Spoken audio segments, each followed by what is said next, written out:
Belajar Tanpa Batas. Seri Pendidikan Anak Berkebutuhan Khusus. Mengenal anak dengan hambatan intelektual. Pengertian. Hambatan intelektual atau dikenal juga dengan tunagrahita adalah kondisi keterbelakangan mental yang ditandai dengan kemampuan intelektual di bawah rata-rata, IQ di bawah 70, dan hambatan dalam perilaku adaptif yang muncul sebelum usia 18 tahun. Anak dengan hambatan intelektual mengalami kesulitan dalam memahami, mempelajari, dan melakukan tugas-tugas sehari-hari. Karakteristik anak dengan hambatan intelektual. 1. Kemampuan intelektual rendah, seperti kesulitan berpikir abstrak dan lambat dalam memahami pelajaran. 2. Perkembangan bicara dan bahasa terlambat, seperti terbatas dalam kosakata dan struktur kalimat. 3. Motorik dan koordinasi lemah, seperti gerakan kasar dan halus tidak sekoordinatif anak seusianya.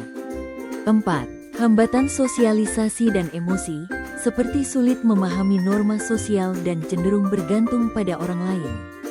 5. Perhatian dan konsentrasi pendek, seperti mudah terdistraksi dan tidak tahan terhadap tugas panjang atau kompleks. Jenis-jenis hambatan intelektual berdasarkan tingkat IQ. 1.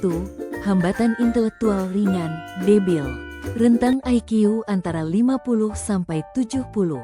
Ciri umum yaitu dapat dididik, mampu baca tulis dasar, bisa hidup mandiri terbatas.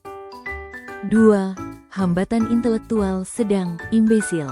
Rentang IQ antara 35 sampai 49. Ciri umum yaitu dapat dilatih, butuh bimbingan terus-menerus, komunikasi sederhana. 3. Hambatan intelektual berat memiliki IQ di bawah 35. Ciri umum yaitu ketergantungan penuh, kemampuan verbal sangat terbatas atau tidak ada. Strategi pembelajaran untuk anak dengan hambatan intelektual. 1. Pembelajaran individual dan terstruktur. Gunakan pendekatan individual sesuai kemampuan anak dan berikan instruksi secara sederhana dan berulang. 2. Pembelajaran konkret dan visual. Gunakan alat peraga nyata, real object, dan gambar serta video atau media interaktif. 3. Penguatan positif. Berikan pujian atau hadiah kecil saat anak berhasil serta hindari hukuman keras. Fokuslah pada pemberian motivasi. 4. Rutin dan konsisten. Gunakan jadwal tetap dan aktivitas yang dapat diprediksi.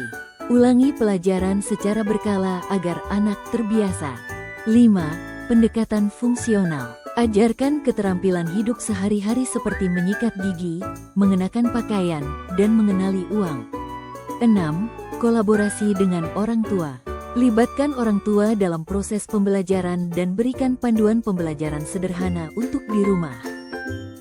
Anak dengan hambatan intelektual atau tunagrahita bukan berarti tidak bisa belajar, tetapi mereka membutuhkan pendekatan yang tepat sesuai kebutuhan dan kemampuan mereka.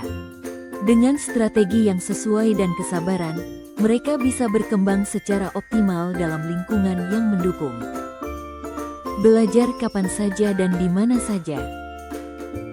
Terima kasih. Sampai jumpa di edisi selanjutnya.